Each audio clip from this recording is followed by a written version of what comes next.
Mike Burch is our next guest, and he's already on. So good afternoon, sir. Great to see you. Awesome. Well, thank you, Francis. Thank you very much, Judy. We'll talk to y'all here in a little bit. And Mike, it's wonderful to see your face here today. I'm sure I'm going to see you many times this upcoming week, especially considering that one of the sports that Speedway Motorsports is a part of, NASCAR, is celebrating champions this week in Nashville. Yeah, looking forward to getting to Nashville and kind of now one of our home venues with Nashville Superspeedway there, and be great to see the team there. But just great to see everybody in the industry coming together, celebrating for what Speedway Motorsports was a great 2024. But I think for NASCAR as a whole, had a great year and a great champion in Ryan Blaney, and always fun to get to Nashville. So looking forward to that. Yeah, it's definitely a lot of fun as well. Mike, by the way, is the Chief Operating Officer for Speedway Motorsports. And, you know, when we think of Speedway Motorsports and the racetracks, obviously we think of things that happen with NASCAR, be it Charlotte Motor Speedway to the Roval at the same venue, to Bristol in Texas, North Wilkesboro Speedway, Sonoma Raceway, Atlanta Motor Speedway, all of the great tracks as part of the Speedway Motorsports portfolio. But it's not just NASCAR. There are a lot of other major pro motorsports that happen at Speedway Motorsports tracks. If you just had to do just a quick Rolodex of your brain, what are some of the different series that people can see? Yeah, just about every series out there that races, and I've enjoyed listening to some of the other series and recognizing a lot of faces earlier today. And obviously, we've got some of the best dragster facilities in the country with the four wides at Charlotte Motor Speedway and out of Las Vegas Motor Speedway. So really excited to be hosting the NHRA again in 2024 as that sport continues to grow and evolve, and with a new title sponsor there, and Glenn Cromwell and the team there have been great to work with. So excited about that. The last event we had here in Charlotte, the World of Outlaws, their World Finals event, and with dirt tracks at Texas and Charlotte and out in Las Vegas as well. Always look forward to hosting those events. And then we've got asphalt tracks, the bull ring out at Vegas. Always great racing there, and just a lot going on. And what I'm maybe most excited about is U.S. Legend cars that we produce, and as one of the largest manufacturers of race cars in the world, just the growth that series has. And when you look back on the history of that, and we have a picture here at Charlotte Motor Speedway down the Speedway Club of Jim France driving one of the early Legends cars. So when you have such racing greats as the Bush brothers and Bubba Wallace and Dale Jr., so many people who got their start, we're really excited about what that series could hold for us going forward. And we just had some recent news with Graham Smith, who's overseeing that division for us, has now moved into a really important role here with us at Speedway Motorsports as being the vice president of our OEM partnerships. So Graham will be working very closely with so many of the manufacturers that we do business with at our facilities. But consequently, that leaves a hole in the organization, and we are just starting the search to look for somebody to kind of lead U.S. Legends and NX, the sanctioning body. And there's just so much opportunity there as far as the membership base, the potential for improving the broadcasts, a lot of people tuning in. How do we distribute those races? How do we sanction more races? So that's definitely on the agenda for 2024, is continuing to grow U.S. Legends. Yeah, it's incredible. And for me and my history, actually, the first time I ever worked at a racetrack at Texas Motor Speedway was a Legends car race on what was the 5th Mile asphalt track. Now it's a great dirt track that will host micro sprints again in 2024. But even moving beyond that, running a series in Texas and doing everything. Mike, when we look at NASCAR today, for example, it truly is amazing to me. I know you mentioned a couple of names, Kyle Busch, Kurt Busch, Dale Earnhardt Jr., so many of the drivers that are in NASCAR today that came from Legends cars. Again, a personal one for me, Chris Buescher, seeing him get 3 wins this year, coming out of not only the Texas Legends car program, but also spending summers in Charlotte, racing in the Tuesday night shootout and doing everything that he did there. It is literally, I don't know that you're going to find a resume in NASCAR, or it'll be rare to, at least right now, to find one that didn't somewhere start in Legends cars. Yeah, I was watching the Chase Elliott documentary on Peacock, and he had a shot of him with his Legends car, and Joey Logano, another big Legends driver. So it's just a great way, kind of the Pop Warner, the grassroots form of racing, and that's really where it all starts. And a healthy grassroots system, getting more kids involved in our bandoleros, moving into Legends. The great story about William Byron, who literally started on iRacing and went from iRacing to Legends, and now competing for a NASCAR Cup Championship in the Final Four. So it's a great way to get involved. Again, INX is the sanctioning body. That's short for inexpensive. So it's all relative, I guess, at the end of the day. But as far as motorsports goes, getting people involved, with Bandoleros, with Legends cars, really a spec series. You don't have to spend a lot of money or effort or know a lot about the engineering of the car. The engines are sealed. Basically, you're buying your tires, and unfortunately, if you wreck, you got to buy parts. But it's a lot of fun to watch, and I always enjoy during the summer, as you alluded to here in Charlotte on Tuesday nights, looking out of my office window, and so many names now that are starting to percolate up were names that I was listening to, 7, 8, 10 years ago, the Kaz Garalas and folks like that, who now are starting, hearing that name as a young line in Legends cars, to now see him moving up the ranks is a lot of fun. So again, a great way to get started in the sport. We're looking to continue to grow it. And again, with streaming, so many great stories to tell. Again, you talk about, we're all looking for how do we get more diversity and inclusiveness in the sport. You've got Black drivers, you got female drivers. That's the future of racing, and getting kids started young is a great way to continue to make sure the sport has a bright future. Well, and we have a worldwide audience here today, Mike. So we should also mention, too, Legends cars are not being shipped just to wonderful dealers throughout the United States, but there is a large portion of what gets manufactured right there in Harrisburg, North Carolina, that goes overseas as well, right? Yeah, it's the full name is U.S. Legend Cars International, and that international is very intentionally for a reason. And we continue to see tremendous growth in Europe, where it's become a partner series to a lot of the NASCAR and stock car racing over in Europe. We see tremendous growth in the Middle East and northern Africa, in Asia, South America. We're literally shipping cars to every continent and growing the sport there. Personally, I have a dream. I'd love to one day see the Legends cars be in the Olympics, and we need to start working with ACUS here in the U.S. and with the FIA globally to get that sanctioned. And again, it's a form of racing that's occurring across the world, and I'd love to see U.S. Legend cars rolling into the Olympic Coliseum as part of the opening ceremonies of Olympic Games one day. I think that would be actually pretty amazing. And why not, right? I think we should have motorsports. Got to dream big. Yeah, that's 100% true. Let's talk about some of the things just in the racing world. And again, this is not certainly NASCAR focused. We talk about NHRA, we talk about World of Outlaws, Legends Car Racing, and so many other different racing series that are being run at Speedway Motorsports facilities.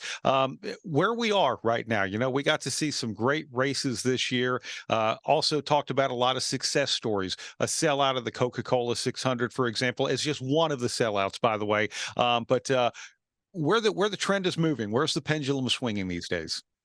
Yeah, we really worked very closely with Steve Phelps and Ben Kennedy and Steve O'Donnell on the 24 schedule. And, we had this, mentioning the Olympics. The Olympics caused a huge, scheduling challenge with our partners at NBC, having the rights to the Summer Olympics next year and having 2 weeks there in the schedule that really wouldn't have made sense for us to go up against that, and would have been really challenging for NBC just to find broadcast channels to distribute it on, let alone find production people. But given that, I think we were able to come up with a really great schedule. We actually moved everything back a week to accommodate that extra week off. So the season next year, and Steve Phelps probably went over this a little bit, going to end a year later next year. But we're really excited about Atlanta Motor Speedway, and the reconfiguration of the reprofile has created some of the best racing in the series. And there's really 2 showcase events next year. We're coming off the Daytona 500. We're going to go right to Atlanta Motor Speedway. And that traditionally has been one of the biggest television audiences of the year. So I think it's a great opportunity to expose fans to a really exciting form of racing at Atlanta Motor Speedway. And then we took the summer date. We're going to move it back to the first race of the playoffs, which you get the playoffs opened with a bang there. And we're going to go from the high bank half mile of Atlanta to a true road course at Watkins Glen, and then wrap up that first round at Bristol. And going to be super exciting there, going from 16 to 12 Always a lot of energy and tension there. And speaking of Bristol, we're going to go back to 2 races on the concrete there. And, we really enjoyed the dirt experiment, and it was a lot of fun and produced a lot of great racing and a lot of memories and great moments. But felt like it kind of run its course. What we heard from the fans, they loved the racing on the traditional Bristol profile, and moving that off of Easter, that was another challenging weekend for some of our fans at Bristol. So moving that date into March and getting it back on the traditional asphalt or concrete there, it should be a big win for us, and we're looking forward to that as well. Opening new venues also. Really opening a new old venue in Wilkesboro Speedway. And it wasn't just 2023. It actually did open in 2022 with just a great month of asphalt racing, from modifieds to late models and everything. And Mike, I don't remember if you were standing there one winter with a weed eater in your hand or not with everyone else, but to be able to do that, and not just the challenges that go into reopening something that's sat dormant for more than a quarter of a century, but also the decision to pull the trigger and say, yeah, let's not just open it, let's rebuild the infrastructure just like it was. And just here a couple of weeks ago, let's go ahead and add some new asphalt to the surface without taking away the character. What all goes into that?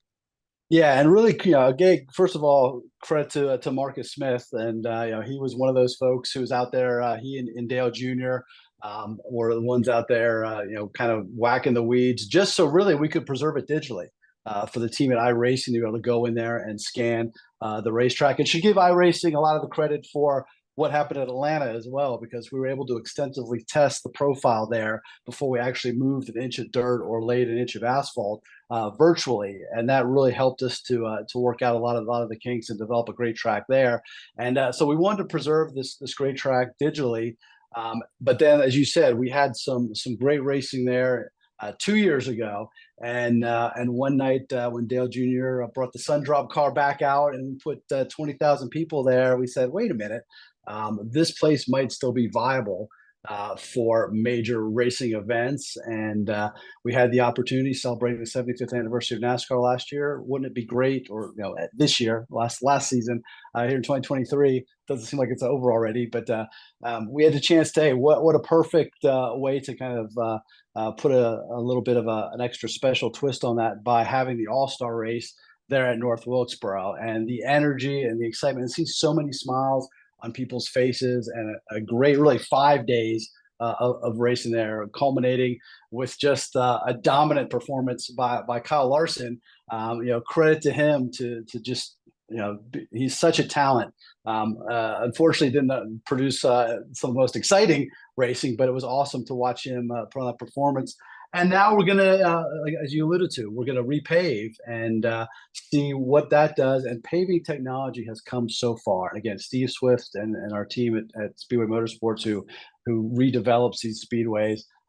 Excited to see how that asphalt changes the dynamic, and maybe get a little more compelling racing there. The truck race was great, but looking forward to hosting the All-Star race there, and maybe a little bit less well-known repave that we're doing is out at Sonoma Raceway. And that was really, again, driven by motorsports. It wasn't driven by NASCAR per se, but that track is used every single day. There are people racing on that track, and the asphalt was really getting worn out, and it was okay from a racing perspective. But the feedback we were getting from a lot of other people were using the track saying, this place, needs a repave. It's starting to throw up a lot of chunks and things, and so we're gonna repave Sonoma. So again, another opportunity to push technology and use things like iRacing and new technology and asphalt to hopefully create a better race there in Sonoma. So we're excited for that. And then we'll also be taking a look, as we do annually, at all of our other facilities. And Texas is one that gets a lot of people asking. I thought we had a great race there when we finally had a race there this past playoffs. The first year, the race teams decided this is going to be the playoff race where we experiment with tire pressures. We had rain. We had a new. We had rain. We had a new car, so it wasn't really a good test of the surface. And So we had a really good race, I think, this past year. So we're moving that race to April this year. So it's going to move out of the fall, getting away from football, which we all know is king in Texas, getting into that April window, which historically was the more popular of the two races when Texas had two race weekends. So we're really excited to see what racing does in April, and we'll take a look at that. But if we have a race like we had this past playoffs, I'd encourage everybody to go down there and see it. There's nothing like being in Texas for a race. The fans are great. The Fort Worth market is tremendous. So much to do. So great food. Good eating. A lot of fun. A lot of good times. So we're excited about the spring race in Texas this year as well.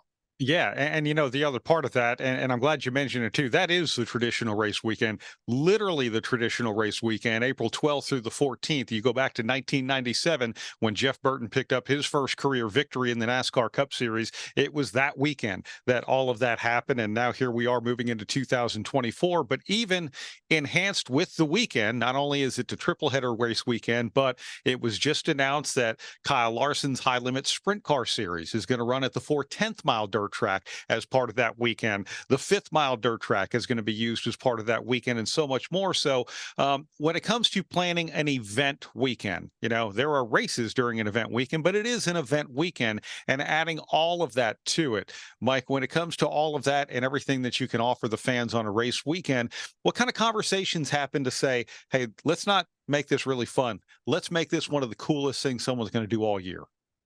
Yeah, that's really being there. If we learned anything during COVID, it was the importance of having fans at the track. It may have been a lot of fun to be able to watch racing when we were starved for sports, nothing else was going on.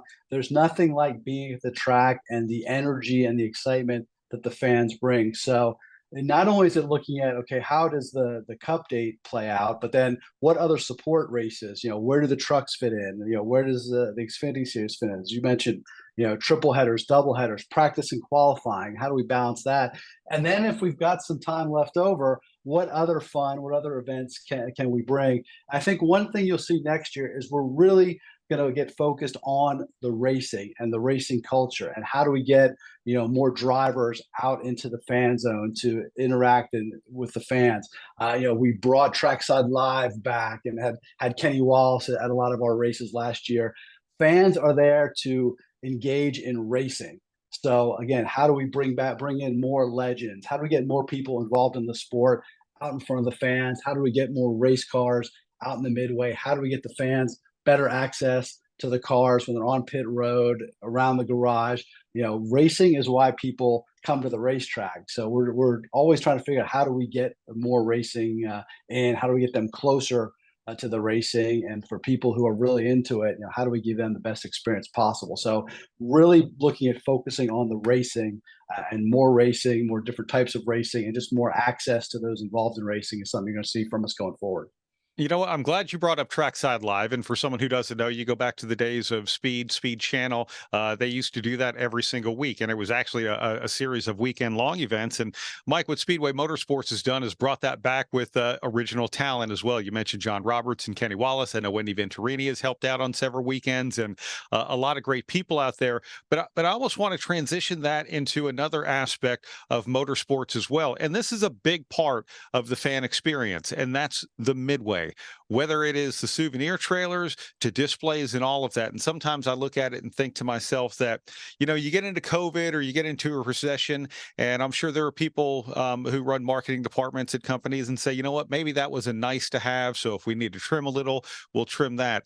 And now I start looking at those things as really need to haves. If you're a company, we need to be in front of our customers. We need to have these road shows and these displays, but also from the racetrack side of things to put things out there, like you mentioned, with the speed stage again, to be able to go out there and say, here are the people, we're pushing them out to you as well. So can you give us an idea of that side of things, the outside the gate fan experience, and maybe where things are going with that now?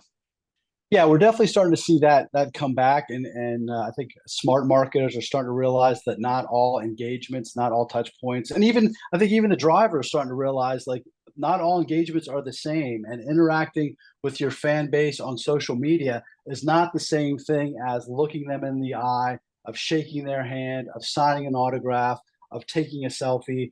brands are the same way.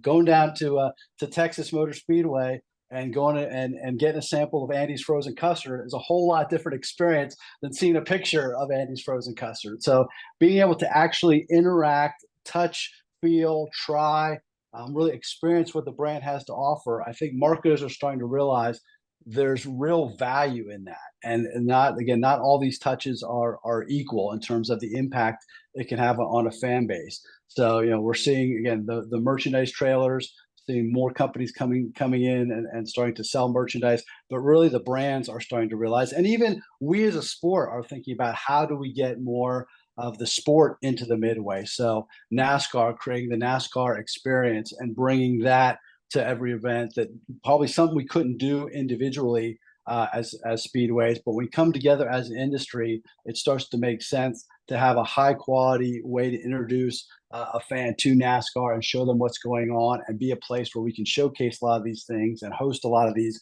events in a footprint that is there week to week, and that consistency is really important. But I also think it's really important to maintain the personality of each event, not even each track, but as you know, the Roval event at Charlotte has a much different feel than the Coca-Cola 600 does, and the power of Memorial Day and the pre-race there at one of the I think only 2 or 3 events the Department of Defense actually supports from a sports perspective.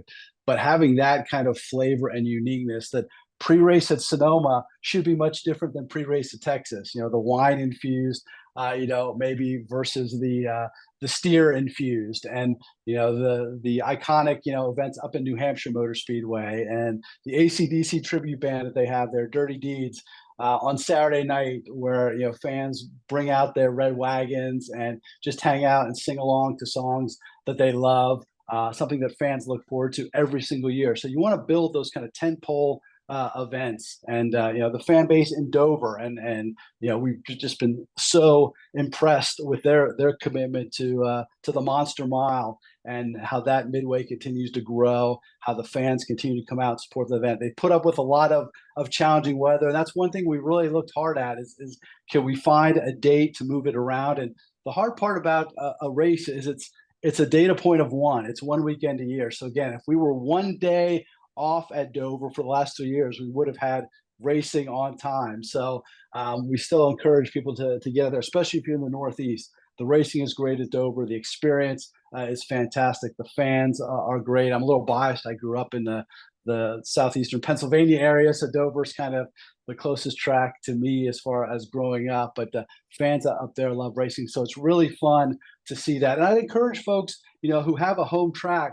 to maybe think about, can I get to one of these other facilities? Can I go see racing in another part of the country? Because it has a whole different feel. The fan base is different. The racing may be very different. Road course versus short track versus flat intermediate versus super speedway. All those variables of the racing, but getting to see the people and feel the vibe of an event is so much fun to go to these different venues, and even different forms of racing. Going to an NHRA event has a much different feel than a NASCAR event, or a dirt track event has a different feel, from another form of racing. So trying out different things. You may not love all of them, but you'll make some new friends, and you'll get to see drivers who are really talented, and pit crews and teams are working really hard to put on a great show. And I think the message I would also reinforce is, if you love racing, you have to go out and support it.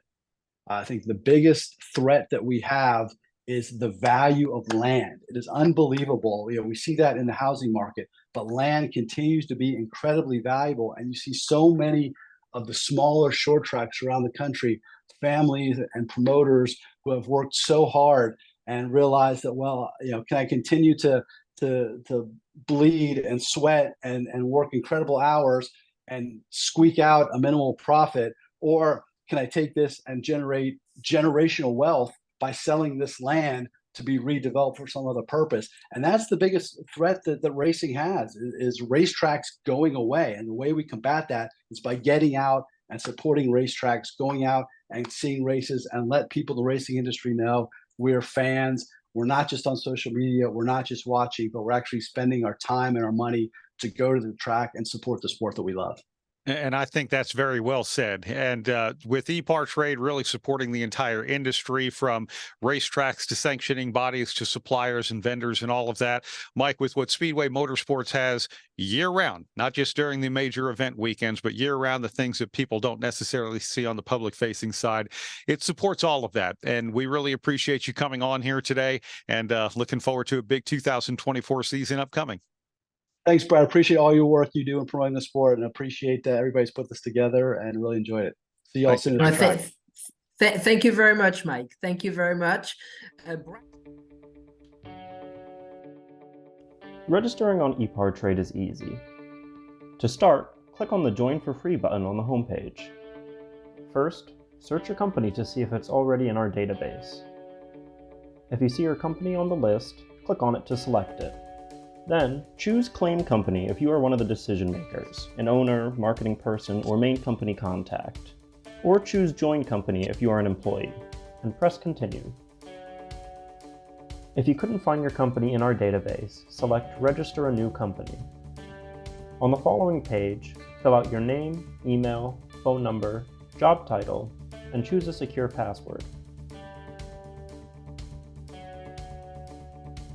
If you chose Register a New Company, you'll need to choose your business type.